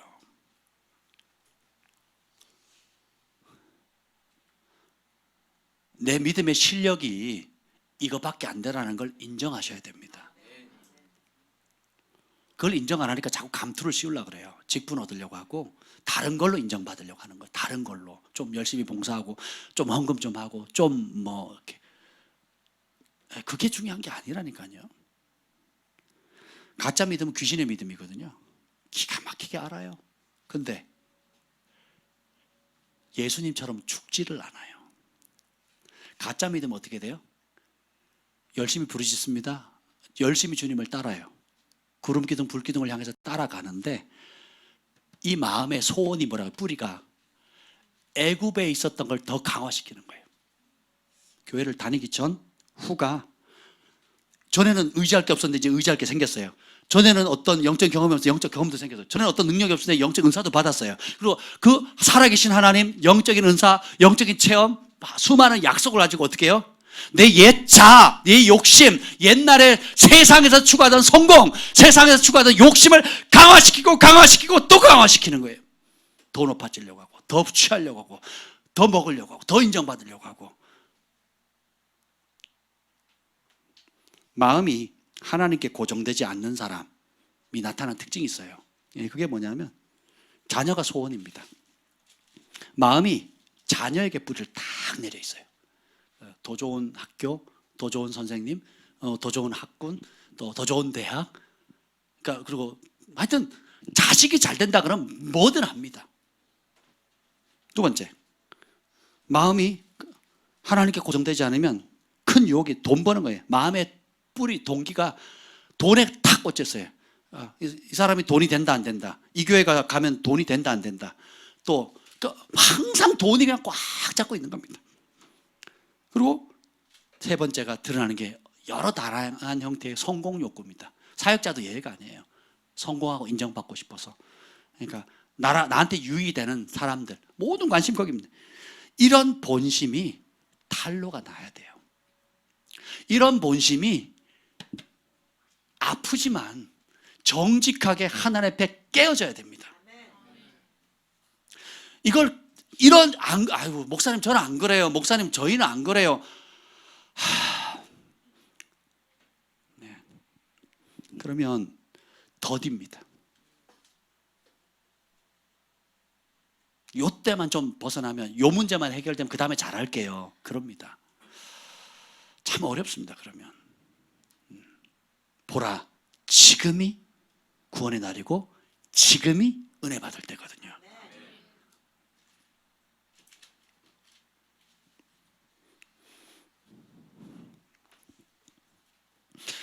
제가 모시던 목사님이, 담임 목사님이 아이가 고3이라고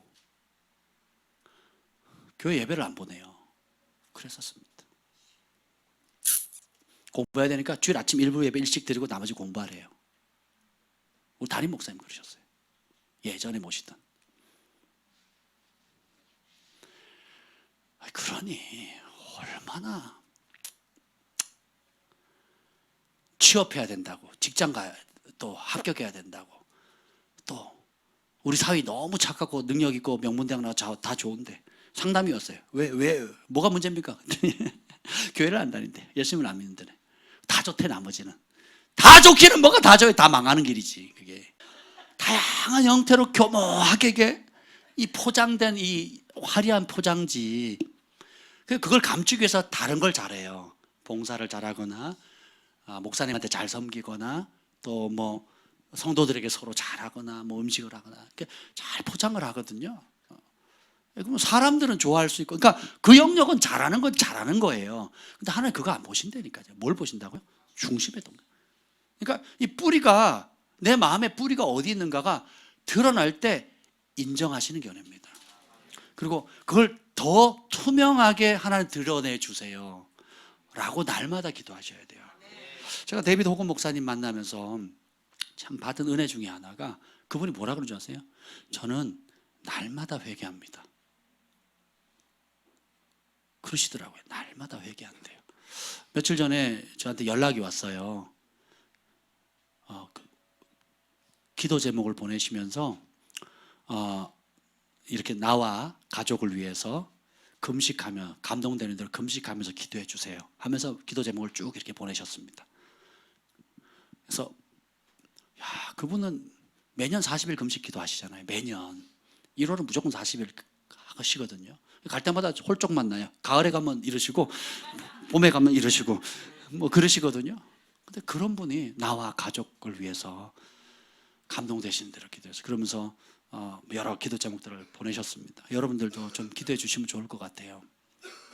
우리가 어느 누구도 섰다고 말할 수가 없어요. 이만하면 됐다라고 말할 자격이 없다고요. 죽은 자를 500명 살리시고 매년 40일 금식을 하고 가는 곳마다 이적과 피적이 나.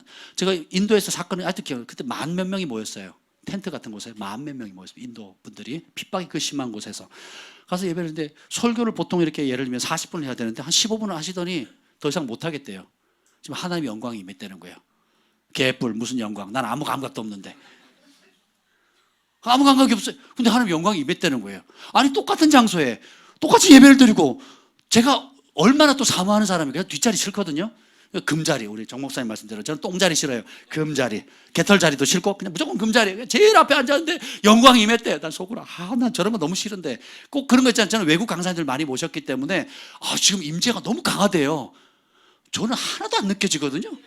저도 나름 영적인 사람이에요. 나름 감각이 있는 사람인데 뭐 임했대요. 그리고 뭐 사역할 때 오늘 밤 끝나고 나서 오늘 밤 대단했다고 그래요.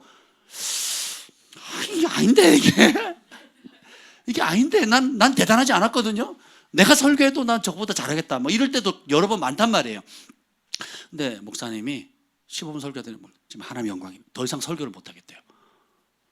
근데 뭐 특별한 거 나는 그리고 평소 설교하던 것도 아니고 시작도 안 하신 거예요. 근데 오늘 안 되겠대요. 멈추더니 기도하재요. 그래가지고 기도를 시키고 기도 받을 사람 나오라고 해서 이제 파이어턴을 했어요. 쭉 하는데 휠체어를 제 앞으로 어떤 할머니가 휠체어를 타고 가셨어요. 뒤에서 밀고 기도를 받고 갔어요.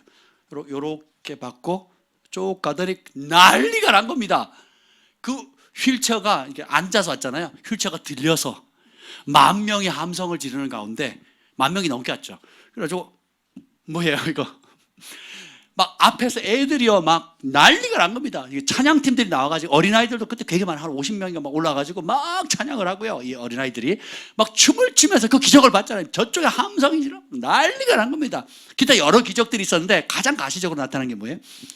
휠체어가 제가 제 눈으로 처음 봤거든요. 그 나와서 간증을 하는데요. 교회가 발칵, 한 사람 휠체어 환자가 일어났는데 휠체어 타고 왔다가 그 휠체어가 들려나가니까 막 그냥 폭발. 근데 저는 아무 느낌이 없었어요. 근데 그분은 느꼈어요. 아마 그분만 느끼지 않았을까. 계속 금식하셨거든요. 근데 그랬던 그분이 기도가 필요해요. 도와주세요 하는 거예요.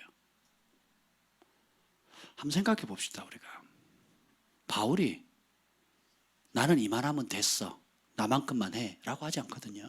뭐라고 합니까? 날마다 죽노라 그러거든요. 남은 살리고 내가 죽을까 버림받을까 두려워한다 그랬거든요.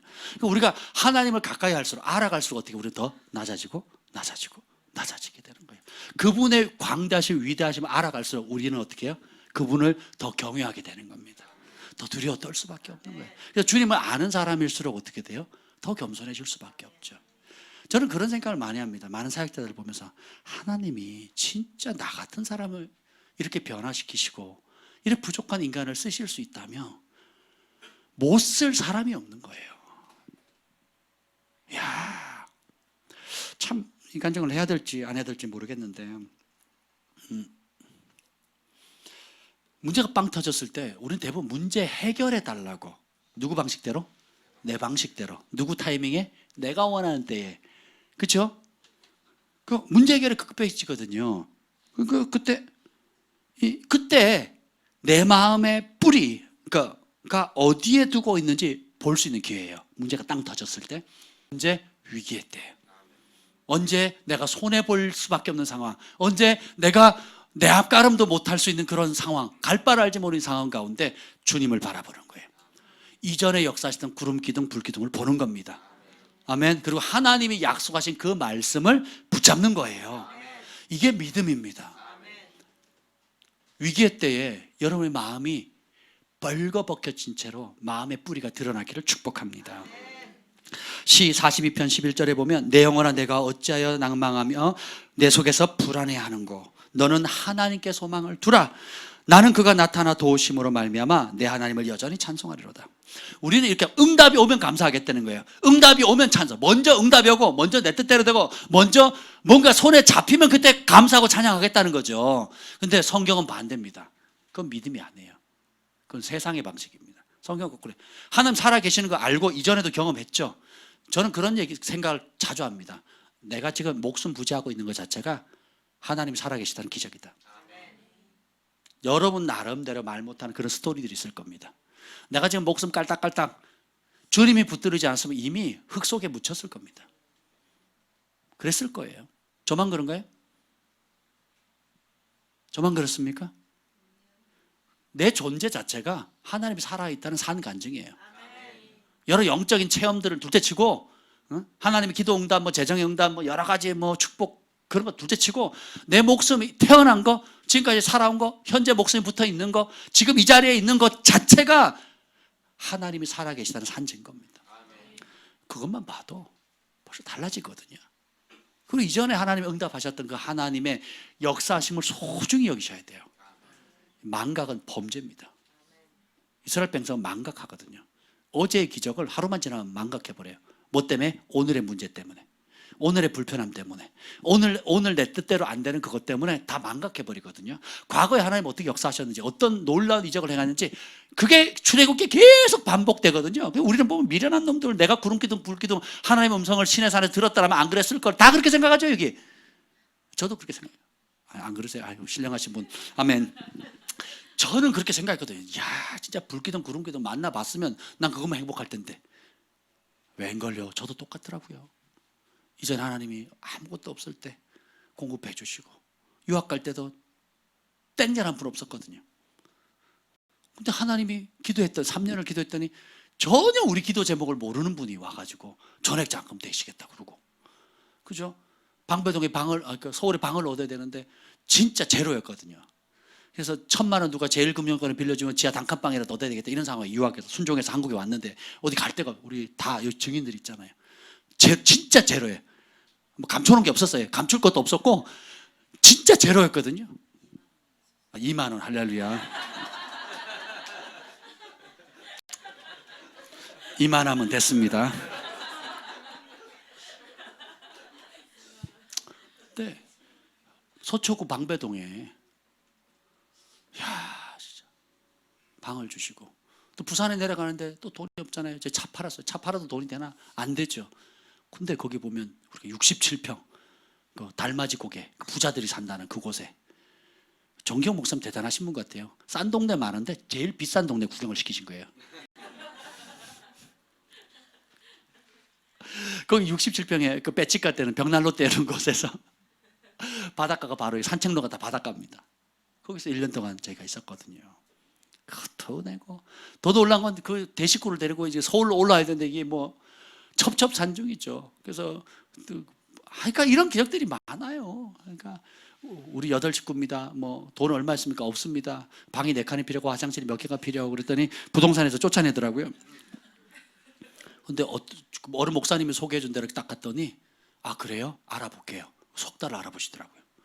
그리고 그분이 다 알아서 해주려 해가지고 지금 살고 있는 그 집에 들어가게 해주신 거예요. 이야, 지금 다시 이제 그 교회 옆으로 지금 저희가 12월 달에 이사하기로 결정을 했어요. 저기 어디요? 풍납동으로. 똑같은 상황이에요. 아멘. 똑같은 상황입니다. 그래서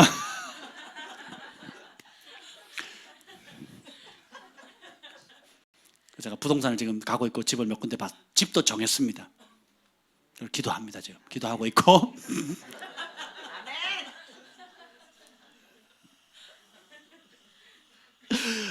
은행에 전화를 했더니 저 목회자입니다. 그랬더니 조용해요. 그래서 요즘 목사님들 뭐 원청 지수 낸다고 작년부터 한다 그러는데요. 저는 안 냈습니다. 그랬더니 조용해요. 그래서 어찌할 바를 몰라요. 은행 직원이 저보고 어찌할 바를 몰라 하시더라고요. 그래서 알아봐 주세요. 제가 그랬습니다. 네, 근데 하여튼 지금 놀라운 일들이 일어나고 있습니다. 여러분들 기대해 주시길 바랍니다. 과거 역사했던 것이 믿음의 불쏘시개가 되는 거거든요. 그러니까 점점점 넓어지는 곳으로 가는 거예요. 방배동에서 보다 비교도 안 되는 넓은 곳과 좋은 곳을 부산으로 보내셨고, 부산에서 김포로 올 때는 부산과 비교도 안 되는 좋은 환경으로 보내셨거든요. 그래서 이제 김포에서 이제는 서울로 이제 12월 달 날짜 정해서 주인한테도 얘기해서 무조건 간다고 돈 달라고 그랬어요. 얼마 되지도 않지만 하여튼 돈 달라고 줄 수 있냐고 이제 그랬더니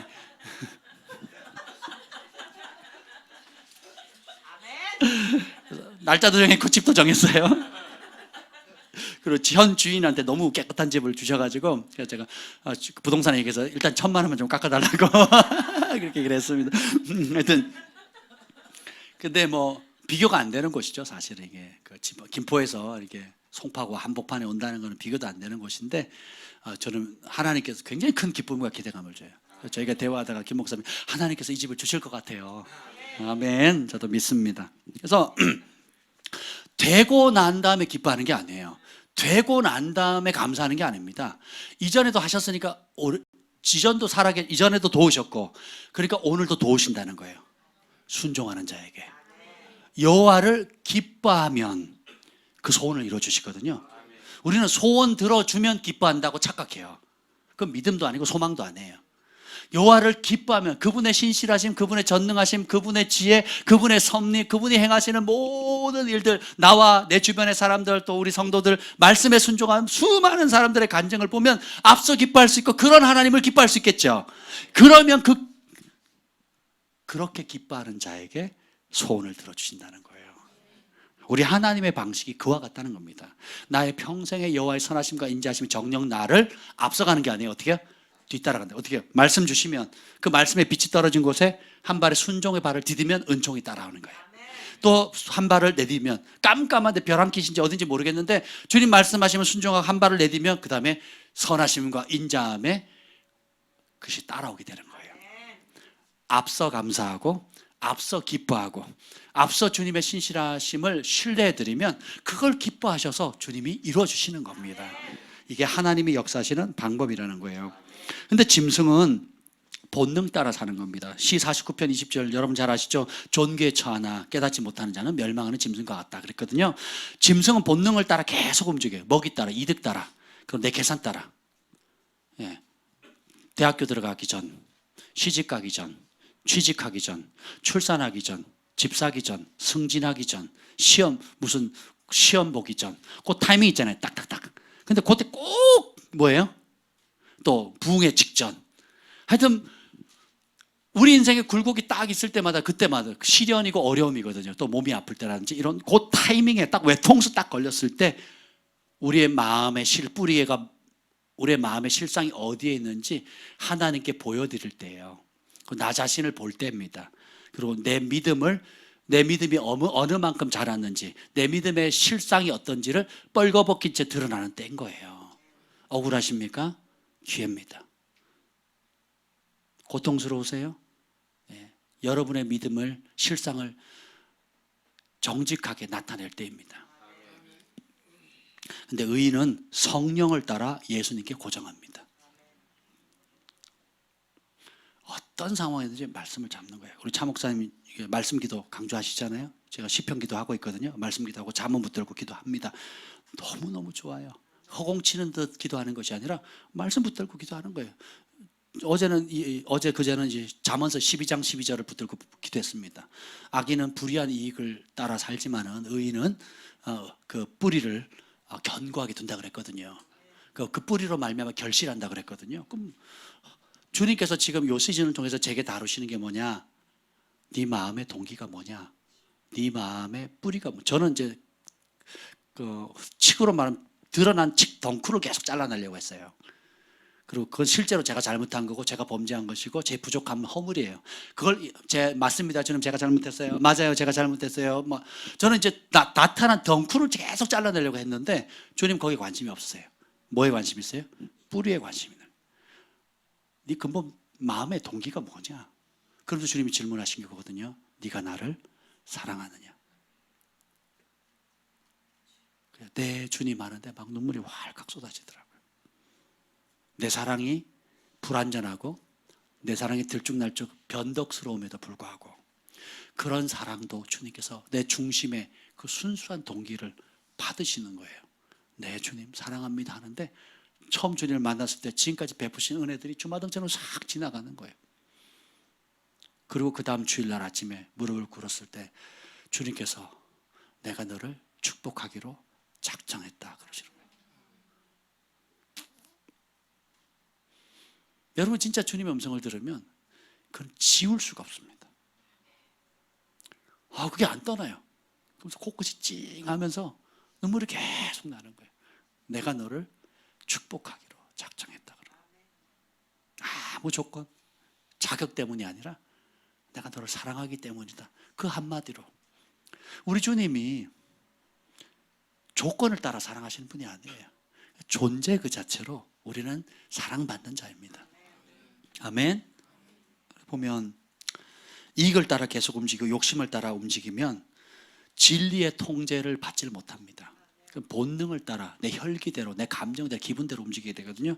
그러면 갈대가 됩니다. 바람 부는 대로 움직입니다. 그리고 풍랑 속에 폭풍 속에 이리저리 움직이는 돛대처럼.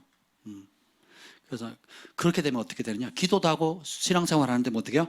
내 자아가 더 살아요. 금식도 내 원하는 거 이루어달라고 더 강화시킵니다. 애굽에서 있었던 그 미련을 못 버리고 그걸 더 강화시키는 거예요. 세상에서 성공하게 해주세요예요. 결론은. 근데 우리는 세상에서 성공이 아니라 뭘로 부름받다고요? 세상을 이기는 자로요. 세상을 뛰어넘는 겁니다. 거룩의 길을 가는 거예요. 성공이 아니라 거룩의 길을 가는 겁니다. 어떻게든 내가 원하는 욕심을 쟁취해서 기도를 하든 응답을 하든 편법을 쓰든 내 것을 내 옛자를 강화시키는 길로 가는 게 아니고 그건 죄예요. 이스라엘 백성은 거기서 그것 때문에 다 망한 거거든요. 독약인데 기회로 보는 겁니다. 자신의 영원히 자신과 가문을 지옥불에 떨어뜨릴 그 사단이 준 미끼고 독약인데 그게 기회로 보인다니까요. 욕심에 눈이 멀면 기도도 그렇게 하고요. 봉사도 그 일 때문에 하고요. 네. 주님이 그 마음의 뿌리를 들춰내기를 원하세요. 오늘 이 밤에 그 실상이 드러나기를 축복합니다. 여러분의 믿음의 실상, 마음의 근본 뿌리가 벌거벗긴 채로 드러나기를 축복합니다. 근데 의인은 뿌리로 말미암아 결실한다 그러는데 진리의 말씀의 뿌리를 깊이 고정하게 되면 얼음이 닥칠 때에 실상이 드러납니다. 진리의 통제를 받아요. 타협하고 싶고 포기하고 싶고 낙담의 공격이 온다 할지라도 절망의 그런 감정이 온다 할지라도 어떻게 한다고는 시편 기자가 한 것처럼 너는 하나님께 소망을 두라. 그가 나타나 도우심으로 말미암아 나는 하나님을 여전히 찬송할 것이다. 하나님은 도우실 것이다. 나타나실 것이다. 응답하실 것이다 하고 찬송하는 거예요. 그때는 어떻게? 그 믿음의 찬양 그대로 응답하시는 겁니다. 그래서 여호수아 갈렙이 어려운 상황인데 입술로 시인하잖아요. 입술로 주님의 전능하심을 찬양하잖아요. 모세도 다 두려워하고 죽자, 돌아가자, 매장지가 없냐, 온갖 불평할 때 두려워하지 마라. 하나님이 함께 하신다. 가만히 있으라. 약속의 말씀에 뿌리를 내리라. 그걸 붙들어라. 마음이 요동치 않고 진리의 말씀의 통제를 받게 됩니다. 그러면 이런 사람의 특징은 뭐냐? 본능 따라 살지 않고 자아가 예수님과 함께 죽은 사람이에요. 교회를 다니는데 옛 자아를 더 강화시키고 옛 욕심과 본능을 더 강화시키는 기도, 그 길로 계속 이끌어 간다면 망하는 겁니다. 의인은 시 92편 12절 읽고 마무리하겠습니다. 보면 의인은 종려, 한번 읽어보죠. 시 92편이요.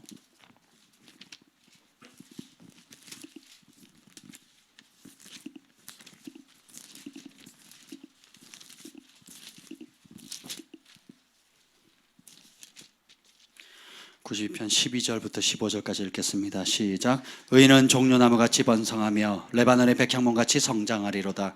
이는 여호와의 집에 심겼으며 우리 하나님의 뜰 안에서 번성하리로다. 그는 늙어도 여전히 결실하며 진액이 풍족하고 빛이 청청하니 여호와의 정직하심과 나의 바위 되심과 그에게는 불의가 없음이 선포되리로다.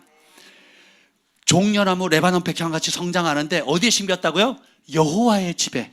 여호와의 집에는 누가 통치합니까? 여호와께서 통치하시죠. 그래, 우리 하나님의 뜰 안에서 번성하는 거예요. 내 욕심, 내 옛 자아를 충족시키는 그걸로 번성하는 것이 아니라 다른 법이 들어왔어요. 육신의 법, 죄의 법이 아니라 성령의 법, 의의 법, 진리의 법이 들어왔기 때문에 그 법을 따라 그 법 안에서 자란다는 거예요. 그렇게 되면 어떻게 하냐? 그런 나를 통해서 하나님의 정직하심과 하나님께서 반석되심과 그분에게는 불의가 없는 거룩한 분임이 나를 통해서 나타나는 거예요. 그걸 세상 사람들이 보는 겁니다. 근데 어떤 문제가 빠방 털 때 세상적으로 반응하고 세상 사람들의 귀가 얇아가지고 이리저리 소리 듣고 마음이 요동하고 가만히 있지 못하고 먹이 따라서 움직이는 들짐승같이 반응한다면 하나님께서 얼마나 그걸 마음 아파하시겠습니까? 근데 우리가 이제는 돌이킬 때가 되었습니다. 본능이 시키는 대로 여러분 방치시키지 마세요. 하나님께서 나를 위해 싸우십니다. 나의 마음은 그분의 말씀을 신뢰하기로 결정했습니다. 나의 입술은 그분의 말씀을 계속적으로 전파할 것입니다. 나의 발은 그분의 말씀에 빨리 순종하는 발이 될 것입니다. 여러분이 시련 가운데 이렇게 반응하면 하나님의 영광을 보게 될 거예요. 그리고 나의 시련은 세상이 하나님의 영광을 보는 기적이 될 것입니다. 그 결과 오늘 14장 31절 읽고 마치겠습니다. 14장 31절 14장 31절입니다. 시작. 이스라엘 여호와께서 애굽 사람들에게 행하신 그 큰 능력을 보았으므로 백성이 여호와를 경외하며 여호와와 그의 종 모세를 믿었더라. 다수는 거역했는데 우리 하나님이 어떤 분인지를 보셔야 돼요. 의인 한 사람 때문에, 믿음의 사람 한 사람 때문에 민족 전체가 생명을 부재합니다. 민족 전체가 하나님의 영광을 보게 돼요. 그 결과가 뭐예요? 하나님을 믿게 됩니다. 하나님이 보내신 지도자를 신뢰하게 돼요. 영적인 질서, 가족, 영적 가족의 신뢰를 회복시키는 겁니다. 그리고 뭐예요? 백성 전체가 여호와를 경외합니다. 이것이 하나님의 방법이에요. 오늘 이 밤에 여러분의 마음의 뿌리가 실상, 이런 마음의 실상이 드러나기를 축복합니다. 우리가 이 두 손을 들고 기도할 때에 하나님, 내 마음의 실상을 드러내 주시옵소서. 내 믿음의 현 주소를 보여주시옵소서. 내가 정말 이런 상황 가운데, 이 외통수 상황 하나님 다 아시고 하나님 보셨고 어떤 부분에서 하나님이 기억하신 것인데 하나님, 내가 원망하고 불평했습니다. 탓했습니다. 하나님, 자포자기했고 낙심하고 좌절했습니다. 그러나 이제는 내가 그 길 가지 않겠습니다. 내 믿음의 실상을 벌거벗긴 듯이 탄로나게 하여 주시옵소서.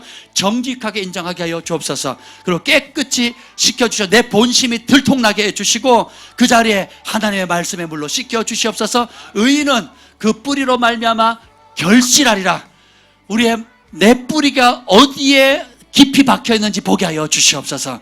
하나님의 말씀이 아닌 모든 거짓 것들을 밝히 드러나게 하여 주시고 뿌리채 뽑히게 하여 주시옵소서. 내 옛자와 옛 욕심을 강화시키는 모든 죄의 복성들이, 죄의 본성들이 밝히 드러나게 하시고 더 이상 본능 따라 이익 따라 먹을 것 따라 사는 삶이 아니라 살아도 주의 말씀을 따라 살게 하시고 죽어도 기꺼이 주의 말씀 따라 순종하다 죽게 하여 주시옵소서. 우리 주의 이름을 세 번 부르짖고 기도합니다.